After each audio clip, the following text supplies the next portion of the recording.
महाराष्ट्र में मस्जिदों पर लगे लाउडस्पीकर वाली सियासी और बयानों की महाभारत अब यूपी का रुख भी कर चुकी है। अजान के लिए लाउडस्पीकर वाला विवाद पहले महाराष्ट्र, फिर कर्नाटक और अब यूपी के धर्मगुरुओं और सियासी हस्तियों की जुबान पर गूंज रहा है।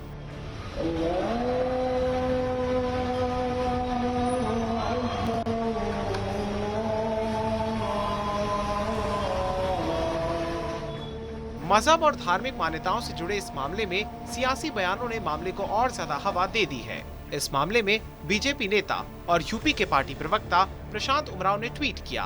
उन्होंने लिखा, अजान हेट स्पीच और संविधान के खिलाफ है।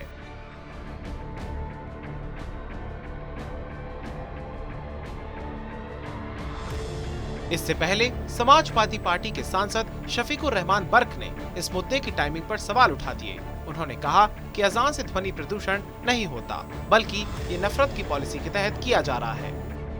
जो अखंड पाठ का ये जो 24 घंटे होता है, तो उसको तो आप नहीं कह रहे कि पॉल्यूशन हो रहा है, लेकिन यहाँ जो अजान 3-4 मिनट के अंदर ख़त्म हो जाती है, उससे पॉल्यूशन फैलाने की बात कर रहे हैं।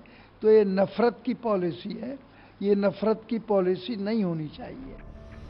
अजान को लेकर लाउडस्पीकर वाला विवाद अक्सर सुर्खियों में रहता है। इस मामले में कुछ हिंदूवादी संगठन अदालती आदेश का पालन करने की बात कर रहे हैं। तो मनसे के अध्यक्ष राज ठाकरे ने कहा है कि अगर अजान वाले लाउडस्पीकर बजेंगे तो वो हनुमान चालीसा लाउडस्पीकर पर चलाएंगे और मंदिरों में फ्री लाउडस्पीकर बांटेंगे।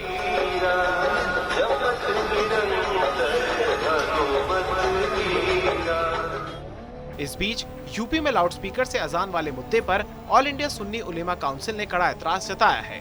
काउंसिल के महासचिव हाजी मोहम्मद सलीस का कहना है कि अगर मुसलमान सर पर टोपी पहनते हैं, दाढ़ी रखते हैं या हिजाब पहनते हैं तो उन्हें समस्या होती है। सरकार में बैठे लोग हिंदू वोट बैंक को एकमुश्त करने के लिए ऐसे मुद्दों का सहारा लेते हैं।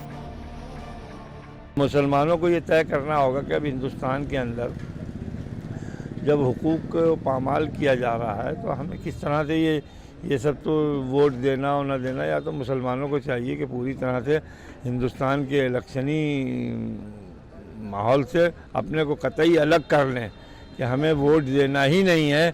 जिसको भी इक़्तिदार में रहना है वो अपने आपस में चुनाव लड़ ले और जो हुक्मरान सत्ता में आएगा वही हमारा जो है लीडर होगा। और इससे जब तक कि मुसलमानों का भय दिखा करके वोट की पॉलिटिक्स होती रहेगी तो इस तरह की हरकतें हिंदुस्तान में बढ़ती रहेंगी।